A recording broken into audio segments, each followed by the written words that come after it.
దక్షిణాఫ్రికాలోని తూర్పు ప్రావిన్స్లోని వరదల కారణంగా ఇప్పటి వరకు 49 మంది మృతి చెందినట్లుగా అక్కడి అధికారులు వెల్లడించారు. కొన్ని ప్రాంతాల్లో భారీ వర్షం వరదల కారణంగా అత్తలాకులత్తరం అయిపోయినట్లుగా తెలిపారు. కేప్ ప్రావిన్స్ లోని అనేక ప్రాంతాల్లోని నీట మునిగిపోయాయని, దీంతో ప్రజల్ని సురక్షిత ప్రాంతాలకు తరలించేందుకు అధికారులు చర్యలు తీసుకుంటున్నట్లు తెలిసింది. అయితే భారీ వర్షాలు వరదలకు కేప్ రాష్ట్రంలోని అనేక ప్రాంతాల్లోని రోడ్లు జలమయమైపోయాయి. ఈ క్రమంలోనే ఓ స్కూల్ బస్సు కొట్టుకుపోయింది. బస్సు జాడ ఇంకా తెలియలేదు.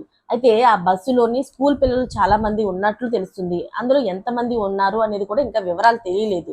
అయితే వరదల కారణంగాను కొట్టుకుపోయిన స్కూల్ బస్సు అక్కడి అధికారులు అయితే గాలిస్తున్నారు. మరోవైపు భారీ వరదల కారణంగా ప్రజలు ఆస్తులు, ఇల్లులు, భవనాలను అన్ని కూడా పూర్తిగా ధ్వంసం అయిపోయి, అంతేకాకుండా అటు వీధి వ్యాపారులు కూడా వరదలు తీవ్ర నష్టాన్ని మిగిల్చాయి.